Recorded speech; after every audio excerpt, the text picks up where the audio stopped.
Welcome to This Week in East Brunswick. This week, the new Assembly of God building on Hardenberg Lane was dedicated. And the library celebrated Banned Books Week. Also tonight, Karen Burke interviews Chuck Roedelbronn, current world bench press champ in the 75-kilo division. And Peggy Ballister-House shows how to test your soil.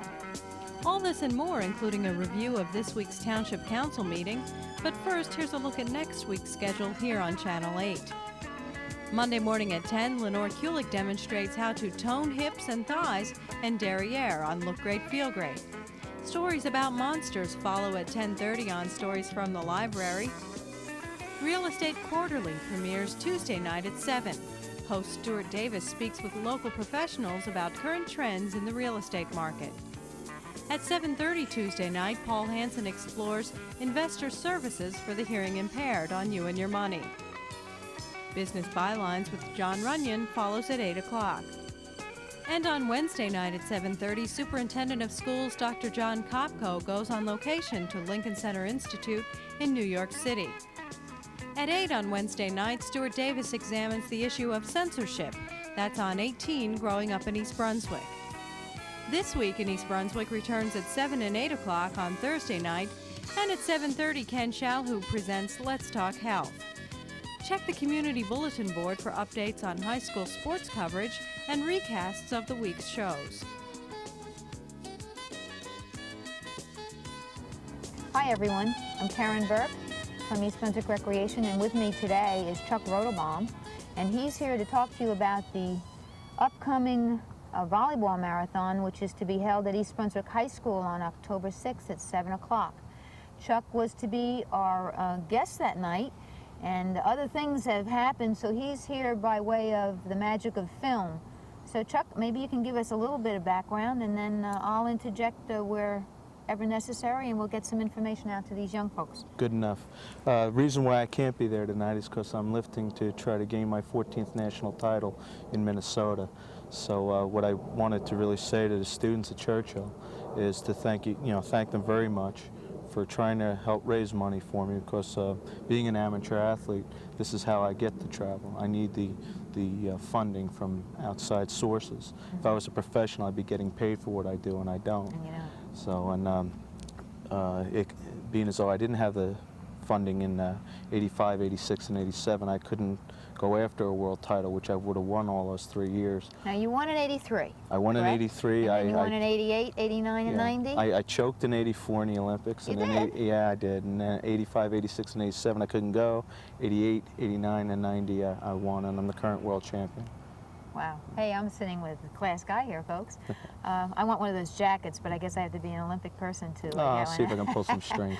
Well, first of all, I'm really very, very proud that you're here, and I'm so proud that you care enough about our young people in East Brunswick, to show them what can be done even when you have a disability. And you have to realize what a witness you can be to the folks out here and also to our community. But what really shocks me the most is the fact that you missed 3 years of competition because you didn't have funding. I didn't have the sponsorship or funding to go overseas to try to get a world title in those 3 years. I just competed nationally in those years. Mm-hmm. And about how much do you need for each trip? I'd say room and board, the whole shebang, probably around, depending on where I go, $1,000 to $1,500. So that means that you're going as economically as possible. Yeah. And you travel alone, I presume, at those prices? I travel with the United States team. But I mean, as far as there isn't anybody that you don't have an agent or any of that, that's just you, Chuck Roedelbronn. It's just me, yeah. Okay. Yeah. Just quickly, tell us what you do in your spare time, like work. Work? While I'm currently stockroom manager, Rickle Home Center on 18. Rickle in East Brunswick? Yeah. Okay. Yeah. And how long have you been there? 10 years. 10 years. What we'd really like to share with everybody out there is the fact that we are going to try to do what in the next coming months? An exhibition for the students at Churchill. Mm-hmm. And also maybe the high school and the 6th graders for the Young Adult Club. Sure. We're going to try to get it in up at East Brunswick High School. Yeah, it'd be nice if I can show them exactly what they're trying to raise money for. Mm-hmm. And hopefully I can pop a couple good lifts for them and show them a world record. And this is East Brunswick High School not your alma mater? 78, yeah. 78 alma mater. Yeah, And that wouldn't gave it away be my nice? age. Oh, I'm not telling you when I graduated. Forget that one. You're 29, aren't you? Yeah, but my kids are too. That's my problem. But we just wanted everyone to know that you're here and alive and well. And where are you going next year? Actually, where are you going after Minnesota at the Nationals? Where do you go? Well, I take some time off, not from training, but from competition. And then in March, I go over to Australia. So, And what's that for? What? well, it's a qualifying me for the World's Championships. I could either have gone here, but I'm going to go over there because they went and invited me, the Australian Weightlifting Council, to come over there. What a nice. It'll be nice. It'll be my first time over there. And Rico works around your calendar with you? I take my vacation time. That's wonderful. So, That's yeah. really great. They're kind of nice about it. That's good publicity for them, too. So. Well, on behalf of East Brunswick Township, and I just want to tell you how proud I thank am you. of you personally.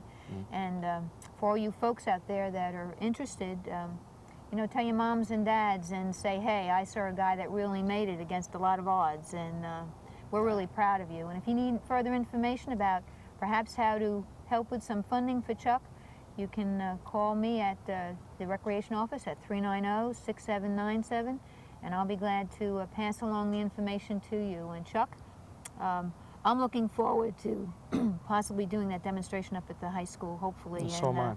And maybe we can open it up to the whole community, that we can get some real major support behind you so you don't have to miss 3 more years. I don't have that many more years. I'm getting gray. Thanks. I hope really I don't. appreciate it. Yeah, And okay. good luck. Good Thank luck you. out in Minnesota. Thank you. Thank you for your help and all. I appreciate it. You're welcome. Okay. Take care. Hi, I'm Peggy Ballister-Howells, and we're here in my backyard on a beautiful late summer day. And it's a time of year to start thinking about a number of gardening projects. One of the main ones is, of course, lawn care. Now, I'm sitting here and have next to me a bag of lime and a bag of fertilizer. The question I get asked quite often is, how much of this stuff do you have to use? And in reality, the only way to be absolutely sure that you're using the correct amounts is to have a soil test. Now, the correct way to take a soil test is almost as important as the lime and fertilizer you're going to add later, because if you take it incorrectly, it can throw off your results. Now, I'm going to tell you, if you're going to take a soil test from your lawn, that's fine. But you don't mix soil from your lawn from the vegetable bed, because you have to take a test for each area separately. So that if you treat the backyard differently from the front lawn, then you would have to have 2 tests, and each of your beds should be tested separately as well. Now, another important factor when you're taking a soil test is to make sure that you take the soil from the root zone of the plants that you are testing for. So for a lawn area, you would want to go down about 3 inches, but for the tomatoes, which have a much deeper root system, you'd want to go down at least 8 or 9 inches. Okay, now, it's also very important to make sure that you include a note in with the soil to make sure that you know which test it is, and also to include information about the crop that's growing, whether it's grass or vegetables or flowers, and the date that you took the test so that you can tell if you've limed or fertilized afterwards. Okay, so you want to make sure you include that. The other important thing is you never take the soil test all from one place. So let's see, we've got a little brown patch here. We'll dig out a little bit. We're going to have to do some reseeding in this spot. Okay, get that dead grass out. Dirt's pretty hard here. It certainly could use some organic matter.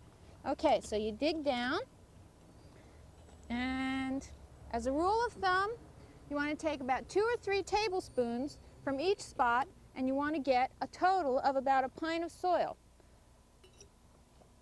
You don't want to take it all in one place. You want to randomize the sample. That way, if you dropped some fertilizer in one spot or dropped some lime in one spot, it wouldn't ruin the effects of the test. Okay, so that's good from one spot. You want to make sure that you move to at least 3 or 4 spots per test. So we'll move over here to this spot, not a little brown area. You don't want to dig up the good grass. And you dig down. Now, you can take this soil to be tested to Rutgers University Extension Service, and they have a small charge, and it will take a few weeks to get the results back.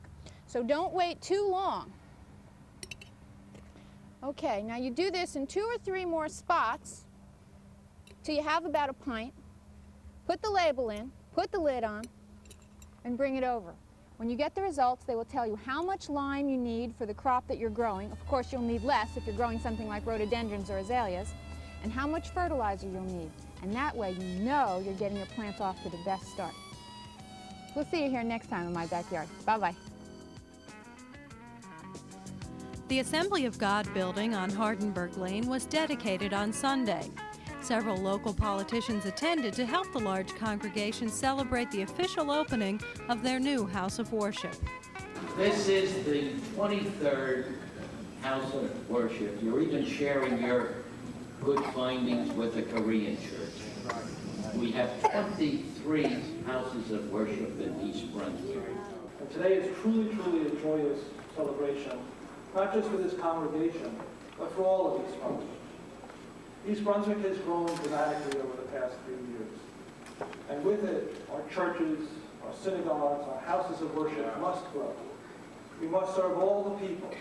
You have all joined together to meet this challenge and build this fine facility here today.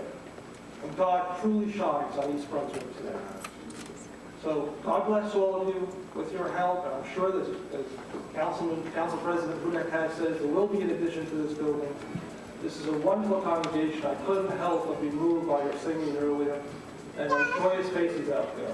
God bless all of you, and God bless us.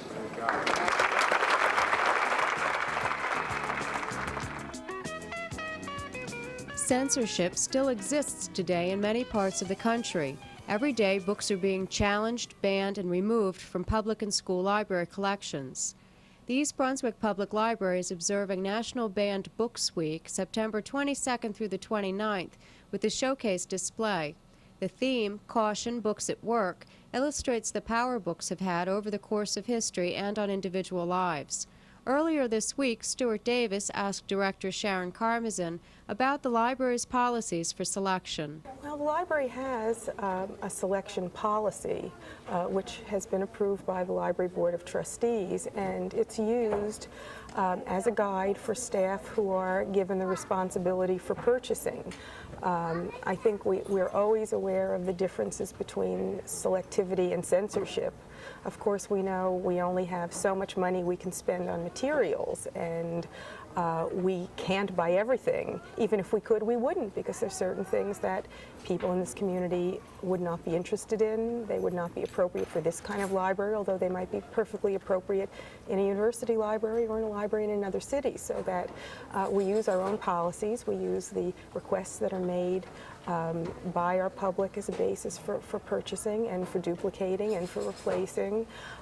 We use the various reviewing media to help us make judgments, as well as suggestions from the public, the experience of our collection people who are very lucky. We have a computer, we know what kinds of materials people are interested in, what has gone out in the past, and we can do some very educated selection and buying based on the sense we have in this community of what people want. Sharon, do you believe there's any room to alter the First Amendment to allow some censorship? I really do not. I think it's very dangerous. What are the dangers? Well, I think once you begin to restrict, then the question is who restricts, how they restrict, how you decide who to restrict. And I think that I don't know that I want to have someone else making those decisions for me. I want to be able to make those decisions for myself, and I think each person should be able to make those decisions for themselves. No one is forcing anybody to see or read or watch anything they don't want to. And I think the decision really has to remain with the individual. Hi, I'm Dolly Baston. Welcome back once again to For Art's Sake. I'm surrounded by the scenic village of Waterloo, where for the past 3 days, many of this country's foremost contemporary poets have gathered for the Geraldine R. Dodge Poetry Festival. And I was absolutely amazed to learn from Ronnie Weil, who is publicist for the festival here, that this poetry festival is the largest on the continent. In 1986, when the first Dodge Poetry Festival was held at Waterloo Village, about 3,000 people attended, many of whom were high school students and their teachers. At that time, it was still the largest poetry festival ever held on the continent because of the numbers of poets who came from around the country to participate.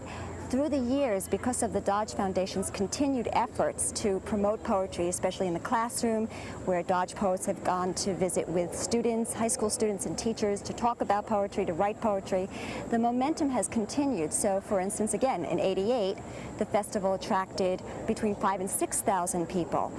This festival, 2 years later, they are hoping to attract almost 10,000, if not more. How did this festival originate? Scott McVeigh, who is the executive director of the Dodge Foundation, who writes poetry himself and is an avid reader, recognized the fact that less than 2% of all national, state, and local funding went to literature, and of that, even less of a percentage went to poetry. So he recognized the need to encourage the reading of poetry and to what he calls reclaim the language from the page, reclaim poetry from the page. He and the Board of Trustees of the Dodge Foundation decided to initiate the first Dodge Poetry Festival, and out of that came the Dodge Poetry Program. They hired James Haba, who is an associate professor of English at Glassboro, and from that point on they've worked on the festival. They have this Poets in the Schools program, and it has just continued to grow.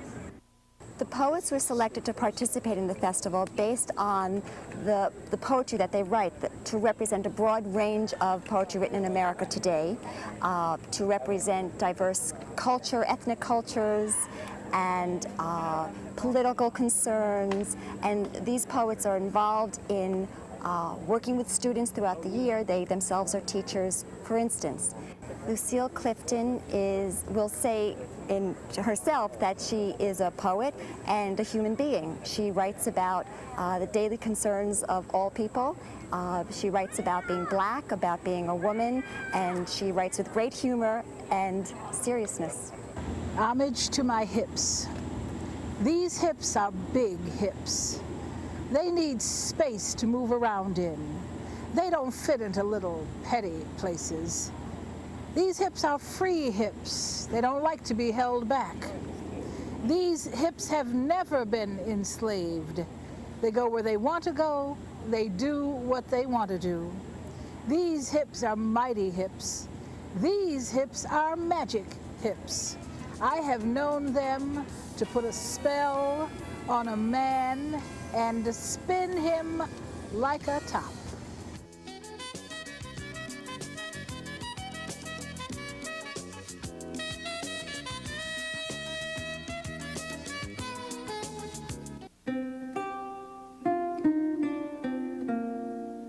That brilliant sequence of cultural peaks, the ascent of man. My version of American history in 13 hours. If we withdrew from Vietnam, the communists would control Vietnam. For English, there are no borders. The play's the thing. Check out the best of PBS, now on video cassette at your local library. Hi, I'm Stuart Davis, and when I'm not here on Channel 8, I'm in the field working as a real estate broker. Channel 8 and I decided to create a show which would keep East Brunswick residents informed with the ever-changing real estate market. One of the biggest industries hurt by this recent change in the marketplace has been new developers and new construction. And I got out to the one remaining large site in East Brunswick, which is the Kingswood Station site, over 600-unit development, and spoke with Gary Stefanoni, who is the sales and marketing director, and we'll go watch him and see what he has to say about how developers are functioning in this marketplace. Gary, thanks for joining me. Could you tell me about your job and what your responsibilities are here? Yes, I'm the sales and marketing director for the Orleans company, and I handle all the sales and marketing throughout the company for them. How do you perceive this marketplace?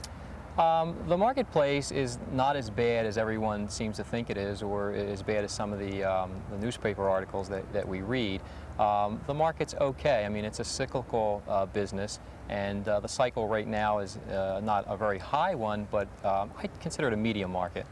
How have you seen Orleans respond to the marketplace? We've, most of it's been through redesigning of product. We took some of our product which was large and had some wasted, inefficient space in it. We made it smaller, redesigned it so that it was more efficient, more affordable, more economical to build. Why do you think Orleans has been able to stay open, continue selling, while other developers in town have shut down? I think that our reaction time was very quick. We didn't waste any time. We actually saw this coming. We've been in business for over 70 years, and we've seen times like this many times. So our reaction time was very quick. We sensed something like this coming, and we sensed that some of the pricing of some of the homes may have been a little too high for a market that was not a high market, but more of a medium market. So we redesigned and, as I said before, made it more efficient, more affordable. Right. How are buyers reacting who bought 2 years ago and seeing the prices being slashed today? We try to do a minimal, of price slashing and incentivizing because it does not go over well, as you can imagine, with people who have bought. But the adjustments, it's been a slow one, but it's not going so badly. People just have to realize that things will slow up, taper off, and then come back again as they always have in the past. Are you satisfied with the sales you've been having at this site? Yes, we are. I mean, of course, as a sales and marketing person, we always want more sales, and you seem to be never happy unless you're, doing very, very well. But we're pleased with what's going on, and within the current market. In this area, there's an awful lot of developers shutting down, cutting back. What could you tell them? How does a developer survive? Well, unfortunately, it's probably too late, for most of them, but you really have to, as I said earlier, react quickly. You have to react before this hits. There are signs, when you've been in the business a long time as we have, there are signs of a slowdown in the market coming, and you just have to be able to adjust your product and react to it very, very quickly, overnight. Is there anything unique about this particular project for the area that you think might have helped?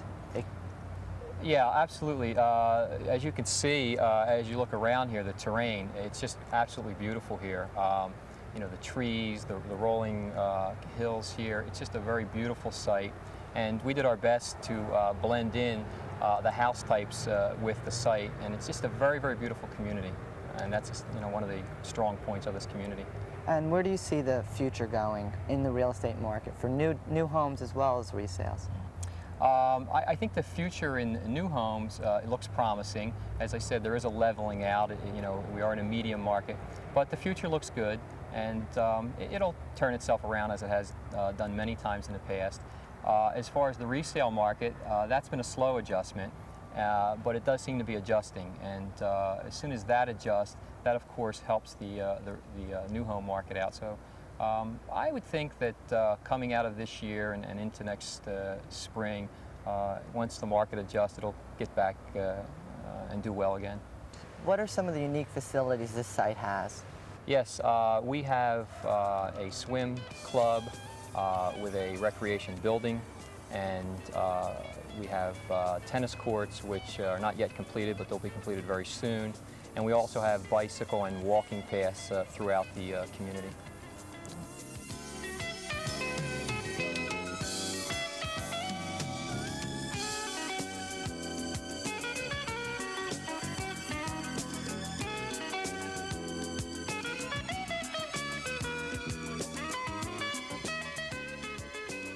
At Monday night's council meeting, a number of appointments within the township were approved. Cynthia Schachter, the former manager of the Division on Aging, was appointed director of the newly formed Department on Aging. We certainly congratulate Cynthia Schachter as the director of the Department of Aging. The senior citizen program has grown significantly in its number of participants and a variety of services that it offers to our elderly population. The East Brunswick Citizen Program is considered one of the best in the state. And it's without detracting and the great work that Cynthia has done, I would like at the same time to commend Judith Leblanc for having contributed significantly and worked very closely with to develop the department as it has grown. And again, I'd like to commend you for all your efforts. Schachter has been with the township for 14 years. In this new position, she'll become a member of the township's executive staff and receive a $5,000 pay increase. Also reappointed as the township's municipal court judges were Herbert Kaplan and Terry Phillip Green. The judges were appointed to 3 years by the mayor with the consent of the town council. Also at Monday night's meeting, Councilman Walling proposed that an area of land at the county's Ireland Brook Park be used for Little League playing fields. The plan, which was originally proposed a few weeks ago, came as a result of a request to the council by Little League management to help them find an area to use as ball fields. Walling's proposal came under fire when Council President Joseph Hudak suggested that Walling didn't research the plan far enough. Both men are candidates in the upcoming election when 3 seats on the council are up for grabs. That's all for now. Thanks for watching.